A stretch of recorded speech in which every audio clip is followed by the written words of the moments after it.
They say money is the root of all evil, but aren't we the root of all evil? It's interesting to equate money with a certain energy, an energy of value. And does material wealth reflect our own self-value? When it's understood as Lakshmi or having some spiritual value, that can free us from our own sort of, dare I say it, traumas or perceptions of how we see money. Engaging with money, it does cause entanglement. A comfortable life and the attainment of spiritual liberation cannot go together. I think a lot of people, when they see spirituality and money together, it's not that they have a problem with spirituality and money, they've just got a problem with money. Before we jump into this episode, I'd love to invite you to join this candid spiritual community to hear more conversations that will help you become happier, healthier, and more healed. All I want you to do is click on that subscribe button because I love your support. I love seeing all the comments pouring through, all the love pouring through, and we're just getting started. I can't wait to go on this journey with you, whether you're a spiritual seeker or you're just curious about the topic. And we really hope that our conversations will provide you food for thought and inspiration for your own spiritual journey. So join us for honest, candid discussions about spirituality for soul's sake. For soul's sake, for soul's sake. Hello, welcome to another episode, a late night episode. We're filming this scandalously late. This is how desperately we want to serve through this medium of For Soul's Sake, a podcast in which we aim to give you conversation, a little entertainment, information, potentially and very unlikely transformation, but still, we're going to have fun trying to do it. Thank you so much for joining us. I'm here again with Keli and with Nāma. Thank you so much for joining me, lads. Thanks for having me. Yeah. Us. Let's start Can I speak on the behalf of both of us? You can. Yeah, please. Thanks for having us. Oh, you're welcome. You're welcome. What's an interesting thing that's happened for you this week? I didn't know what to ask her. I'm just pulling something up and thin air. Anything interesting happened to you this week? Interesting. Something out of the ordinary? Yep, I saw a man walking 5 of the exact same dog today. Oh, wow. At the same time. Identical. Yeah, do you want to see a quick video? Yeah. I'm sure everyone will be All his dogs, or is he like a dog walker? I don't know. I don't know where he got the dogs from. But here we go. Wow. Oh, wow. Show the viewers. If you know this man, contact us on Watchdog. Quite literally Watchdog. Where was that in Saint? Where was that? I like that. Watchdog. Hey. That was in St Albans, yeah. Oh. You can see all sorts of stuff in St Albans. By the way, are you speaking funny because you've got a Tic Tac in your mouth? I got the Tic Tacs, yeah. in my mouth. Something to keep us awake late at night. St Albans is mad. There's a guy that walks around with a ferret on a lead. Every day? Not every day. Oh, but you spot him? Once in a blue moon. Oh, Do you he's know one of those. Do you know the weirdest town I've ever been to in the UK? No. Derby. No, I do. Derby, up north, yeah? Yeah, proper up north. I went to Derby, right, and there's this guy who walks around Derby at 3 p.m. every single day, but he walks around the town backward. At 3 p.m. is that? 3 p.m. He walks around town backward.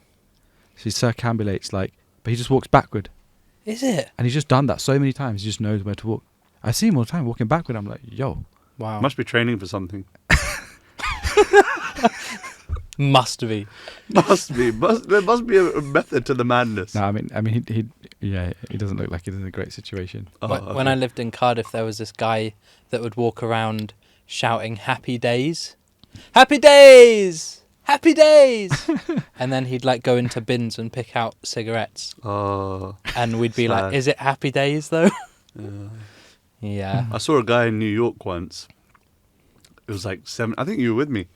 Were you with me that time? We went to go and get a bagel in the morning. Yeah, on the apple. Bob's Bagels, University Place, Top New Yorkers, place. top bagel place. Just screaming in the middle of the road. Just screaming his lungs out. I gotta 7 in the say, morning. New York is a bit like that. Yeah.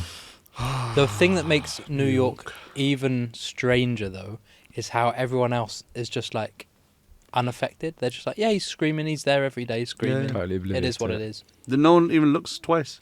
Yeah. You can tell who a tourist is because they all go, huh? Yeah. What's that? Yeah. Today we've got a beautiful topic for you. One that is definitely controversial and maybe has got the potential to spark off the comment section. So let's see how it goes. We're going to talk about money and spirituality, spiritualists conjuring wealth through spiritual means. How do I do it? Yeah. Is there a mantra for manifestation? Ooh. Om Mani Manifestation's going through the Namaha. roof. Huh? Om Mani Namaha. Om Mani Namaha. Yeah. Wow. That's That's a good one, that. bona fide. That sounds like it's a legit one. It really works. You can make millions. You can make millions chanting that. All right, so the verse is from chapter 2 of Bhagavad Gita, our favorite book of the podcast. Chapter 2, text number 47. Translation goes, "You have a right to perform your prescribed duty, but you are not entitled to the fruits of action. Never consider yourself the cause of the results of your activities, and never be attached to doing your duty." Sorry, never be attached to not doing your duty. Never be attached to not doing your duty. Okay, cool. I can get with that. Let's focus and hone in on you're not entitled to the fruits of action. Why? I've worked hard. I put the shift in. I spent hours in front of that computer or walking those dogs in some cases. Why am I not entitled? I've done the work. But it wasn't fully dependent on you, right? I'm going to play devil's advocate to make this interesting. Okay. I often think this, like, this, who was it? Was it Napoleon? He said that, so when he was being taken to his grave, he asked, there was 2 holes in his coffin, one for his left hand and right hand. And Hold he on, said, is he dead or alive? he was dead. He was dead. How is he asking these No, questions? he said it beforehand. He said, "This is how I want to go." You're lying in the coffin. One more thing. Can you pop a hole in there Just one last thing. for my last trick? David Blaine and that. David Blaine. Yeah, sorry. Before he passed away. Yep. Prior to him, you know. And he said, "Cut 2 holes in my coffin where my arms are and put my hands out empty. And as you take me to the grave, on my left side I want all my family and friends, and on the right side I want all the best doctors and scientists who tried to help me." And he goes, "Take me down." And then someone asked him, "Why do you want to do this?" He goes, "I want to show everyone I have nothing in my hands because I came into this world with nothing, and I'm leaving with nothing.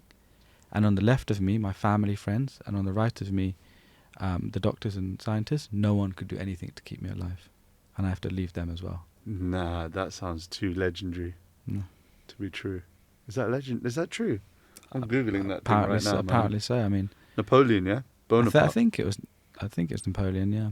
All right, I'm going to look it up. Napoleon. But I always thought that's quite interesting, right? Like, we get so attached to the things that we gain in this life, and probably the biggest thing we get attached to is like finance, and money is such a powerhouse in today's world that we feel every blood, sweat and tear we've put into gaining every sort of pound or dollar, like, no one's going to take that away from me. And it's like the ultimate show of my prowess and my effort and endeavor. And they say money is the root of all evil, but aren't we the root of all evil? You know? Yeah. Yeah, because it's like the knife in the hand of the surgeon, knife in the hand of the thief. So money in the hand of the saint versus money in the hand of someone questionable. So is it money that's the thing? There's this like allergic, don't you guys feel like? Spiritualists definitely feel about it. Especially in spiritual circles, when it's, you know, like people have this perception that spirituality is, of course, it's a path of gaining purity, gaining perfection, gaining enlightenment. But then forced austerity. Forced austerity. But then we have this like negative view on money sometimes. It's our relationship with money and the world's relationship with money and finance, because it's being exploited and abused so much, that when you see spirituality and money in the same sphere, it apparently has some sort of contradiction. My relationship with money has changed a lot over the course of my life. And I've always been someone that's good at making it and spending it. Yeah. I've never been very good at keeping it. But then I know people that have tried really hard to keep it and they end up losing it. It's like they talk about like cash flow. Yeah. Like I've experienced that actually in kind of yoga speak. Money is understood as Lakshmi, which is there's a personality behind Lakshmi, and one characteristic of Lakshmi is chanchalam, which means flickering. And so that's something I've experienced, is like it does come and go, and the more you try and hold on to it, I don't know, the harder it seems to be, or the less likely it is to flow through you nicely. But I used to have a really negative experience with it, and it used to make me feel very anxious, and I used to feel like, will I ever have enough, or how much will I have, or how much will it take for me to feel happy, or I have to have this much and then I can be spiritual, or I have to have this much and then I'm successful, or but yeah, it's interesting to equate money with a certain energy, I suppose, and like an energy of value. And my question is, does material wealth reflect our own self-value? Like, is there a correlation between the two? Because I know people who have no material facility but are extremely happy and realize that actually wealth is something very different. But we seem to be quite attached to it in spiritual circles, manifesting money. What do you think? Yeah, I think it's interesting is when you look at if you look historically in India, if you look at the Mahabharata, the Gita, they're full of extremely successful, wealthy people in society. Yeah. But the focus is actually all on their spiritual advancement. And so probably the majority actually are all just people who are very, kings, queen. Arjun, he's a famous archer, member of that family, and he's not a pauper by any means. He's extremely wealthy. He's adorned in very nice clothes and lives in a huge palace and has a beautiful wife. But it's his consciousness that is key. And I think sometimes it's our relationship or our negative relationship with money, and not understanding that money is also an energy. It's a form of energy that can be used. And ultimately it's when it's understood as Lakshmi or having some spiritual value for spiritual purpose, that can free us from our own sort of, dare I say it, traumas or perceptions of how we see money. I think a lot of people, when they see spirituality and money together, it's not that they have a problem with spirituality and money. They've just got a problem with money. Yeah. But also there's this thing of like, if people see quote unquote spiritual leaders with material facility, they often think like that's not right, or there's a friction there. It's like he or she shouldn't be making money from this. Yeah. I get it all the time with money and kirtan. And it's definitely a controversial topic. But the truth of the matter is, the world doesn't function without some money. Like, you can't buy a venue or hire a venue without money. And you can only bring the begging bowl out so often. Can't keep asking the same donors to keep giving money. At some point you have to figure out a ticket system, and then you have to support the musicians that are involved. Then you got to support the sound guy that's coming to do the tech, and you got to provide food for the crew because you can't go hungry on the night. Then it just and then everyone needs to, the instruments need to be fine-tuned, and it's just, there's a whole lot of cost involved with something that's meant to be a very simple practice. And so, I mean, striking the balance with that sounds like a fallacy, to be honest. It's very difficult to find out how much do you charge for an experience like that. What do you say to the people who are like, why don't you just go to the temple and chant? Why do you have to put on events and all of this kind of thing? I mean, the general idea and principle behind it is that I don't think the temple is the place for the majority of people to go to. Temple is a place for those who are dedicated to the practice, that will really feel an affinity for the practice, whereas there's so many people out there that are discovering. And in one sense, if you want to attract people, you have to go to where they are. And where they are is in the cinemas and in the theaters and in the restaurants and in the yoga studios. That's where they are. So in one sense, if you want to bring a practice or bring a philosophy to people, you've got to go to where they are.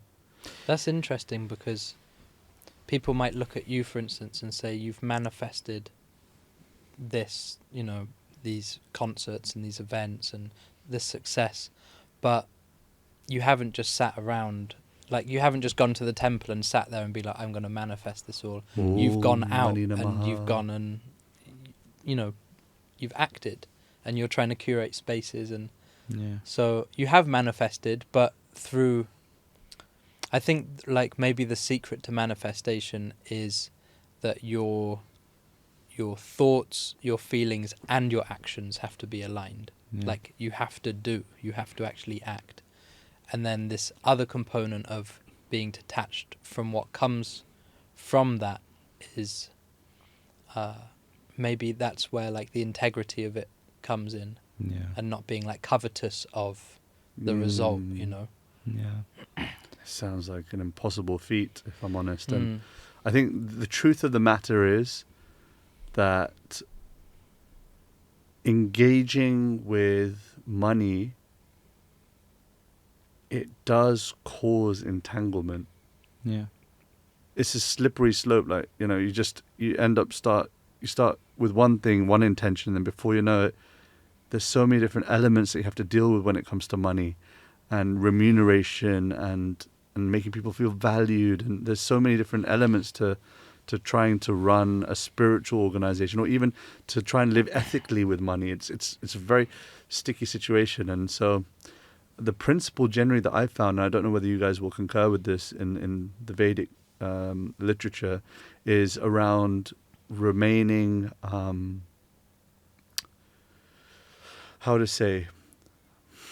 simple with money. There's a verse in the Srimad Bhagavatam, the postgraduate study of bhakti, which says that those who live a comfortable life cannot attain spiritual liberation. They don't go hand in hand. A comfortable life and the attainment of spiritual liberation cannot go together.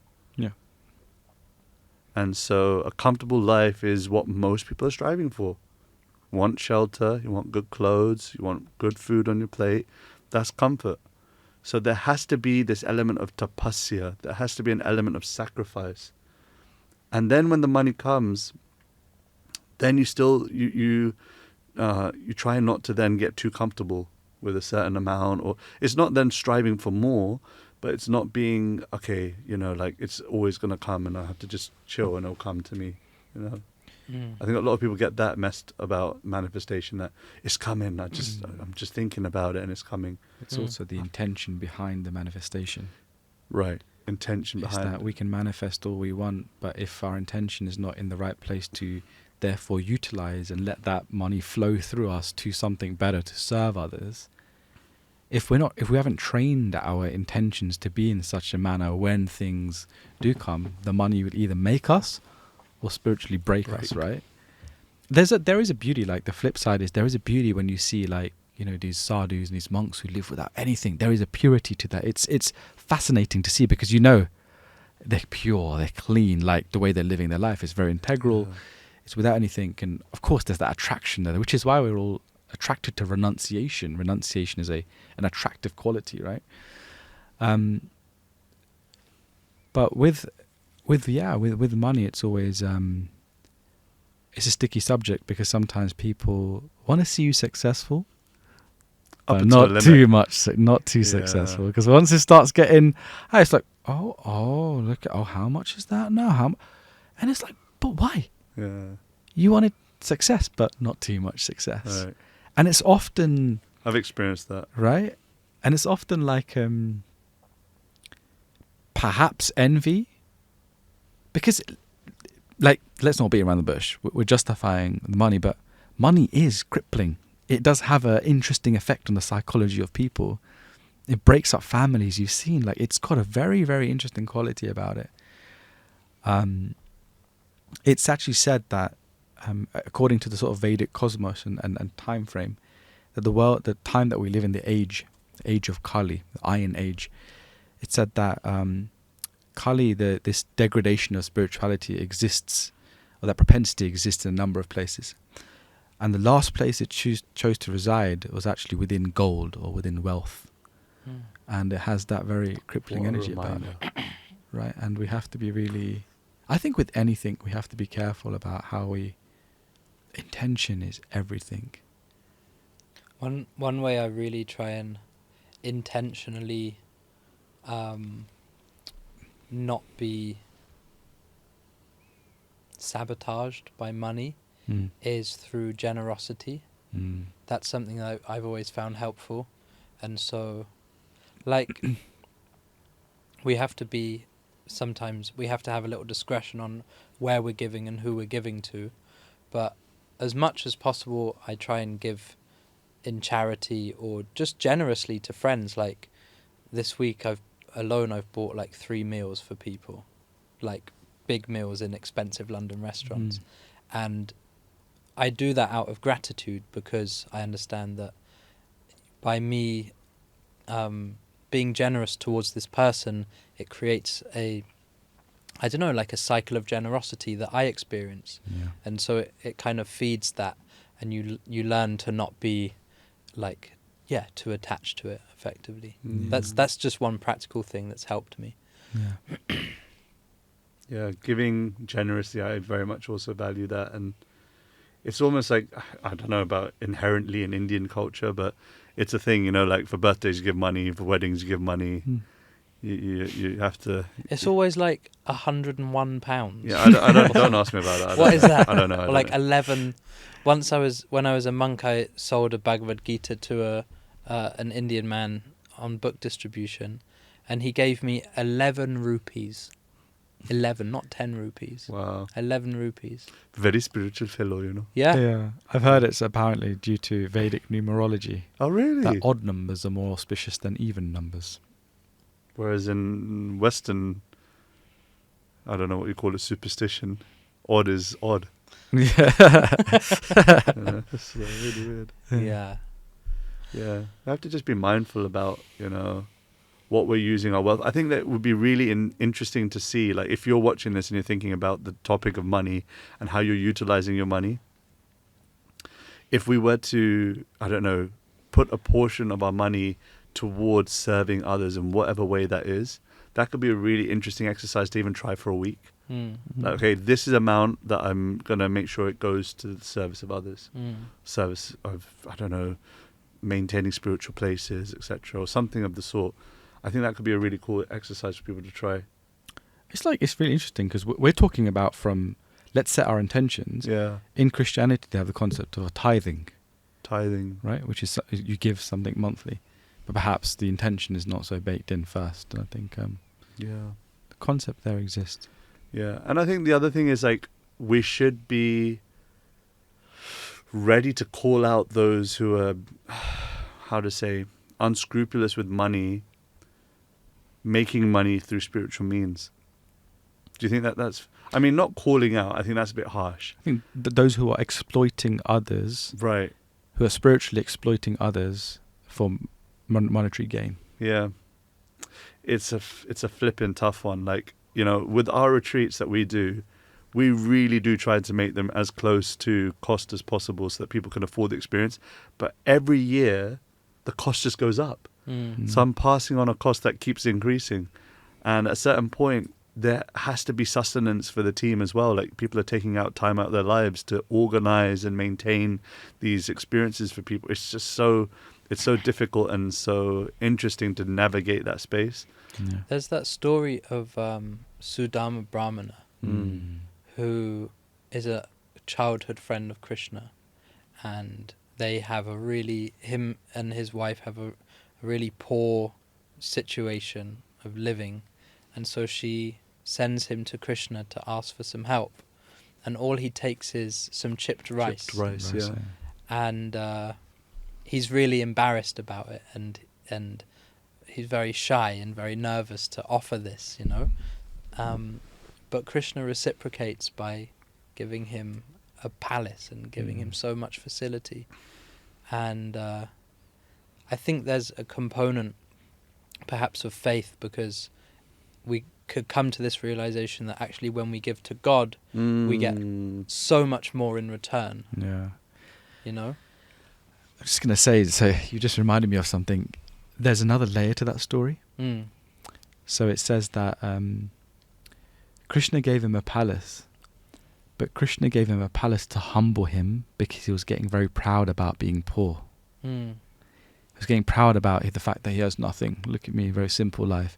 Therefore, Krishna gave him lots of wealth also to humble his ego. And I think that's really interesting, because you do find people who, you know, are attached to feeling like being poorer is better. Yeah. Better. And therefore it's me against the rich people, the wealthy people. And it's often so deep-rooted that, look, I can live with that. Look at the kind of life I've met people like this a lot. And it's been very difficult for me to converse with them, because I'm just like, dude, just like it's okay to live all right. Just crack on with your life. Like, it's fine. Don't have this. Why do you have this hatred? Like, you know, the rich person isn't shouting out hatred to everyone. They're just cracking on with their life, trying to do a good thing, take care of their friends and family. Like, it's literally like just normal life. And so that's also, well, for someone might feel comfortable having little, and so it's actually austere for them to have a lot. And for someone that's used to having a lot, it's austere for them to have little. Totally. So it's kind of that that principle of, like, I don't know, there's like a element of being proactive about it, and instead of waiting to be humbled, you know, we can step forward. And that's where, like, perhaps generosity and charity and training ourselves to be detached from the fruits comes, because if we don't bring that about in our own lives, then, you know, it may be forced upon us. The lessons might be forced upon us. So one wonderful person who's no longer with us on this planet anyway, his name's Jankinath, and he was asked about one of his biggest realizations. He had cancer and he sadly passed a few years ago. He was asked about one of his biggest realizations from his experience with cancer, and he said, this is really profound for me anyway. He said, don't pray for that which you don't want. So, you know, when you say, oh God, don't give me cancer, don't give me cancer, don't give me cancer, you might find yourself with that particular situation in order to teach you the lesson that you need. So, you know, sometimes we say, oh God, don't make me poor, please don't make me poor, please don't make me poor. Sometimes it might be a case that you need to experience that. So now everyone's going to start praying, God, don't make me rich. But the point is, like, you know, be careful what your desires are, because what your desires are may not necessarily correlate with what you need in order to transcend it. To get past the attachment, sometimes we do need to go through in order to... it's a misconception about... but one caveat, please don't think that that's a black and white situation. Let's try and get with the principle. Just making me think about, I had a conversation with my sister yesterday, and she has two small children, and it's got to the state where toys are just everywhere, and they just have so much. And so she wants to, like, declutter, and her idea was she wants to take all of the toys and put them in the attic, and each of the children are allowed one toy for, like, a period of time. Like, you know, you have one toy for a week, and you, like, have a nice relationship with that toy, and then after a week you can choose to trade it in for something else, right? So you, like, go to the, you know, effectively like the toy shop in the attic or something, and you trade it. And she proposed this idea, and they were distraught about it. But I was talking to her, and we were both discussing, like, it probably would be healthy for them to have that experience of not just being, like, overwhelmed with facility. And because they, you know, they're not necessarily the best at looking after their toys or like cleaning them up, or tip a big box of Lego out and do whatever and just leave it for mum to sort out. So there isn't that like responsibility that comes with it. Yeah. And so my sister was saying this is so hard, and I really don't want to like upset them and stuff, but she's acting out of love.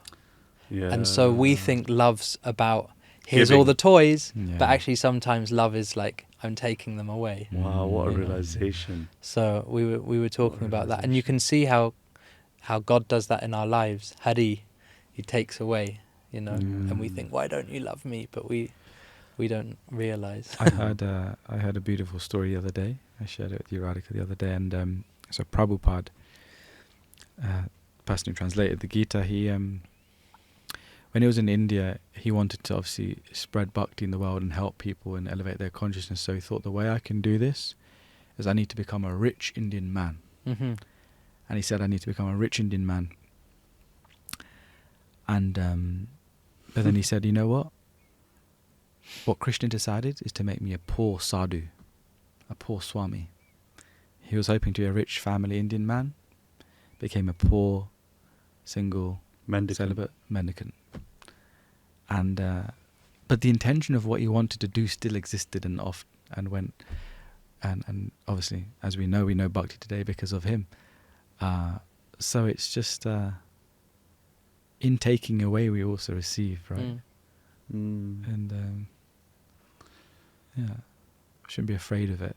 I mean, yeah, similar kind of, not at all on the scale of what Prabhupada experienced, but I can so much attest to that because I had the opportunity to make serious wanga through conventional means of, working in several different businesses and taking on different opportunities. And I asked my spiritual teacher what I should do because I was like, should my service be to make money for you? And his response was, don't get entangled. And I was like, wicked, I'm going to live a simple life. I'm going to be like, simple living, there's no way I'm going to get entangled with money and all that. And now I'm sitting here with like so many different opportunities before my table. I'm just like, a lot of money passing in and out, in and out, in and out, in and out, in and out. And I'm just like, okay, well, it looks like I still have to take on the austerity to learn something. There's something I need to learn from this whole thing. And so praying about it and trying to be as honest about it as I can be.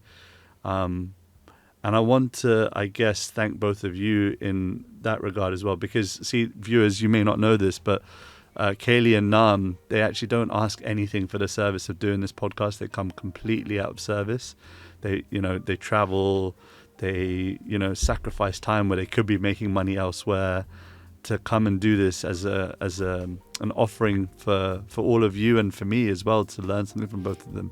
And I think the principle lies that each and every one of us has to see what is it in our life that we can contribute to the lives of others, and in so doing we will also feel that we are also being receivers of that grace.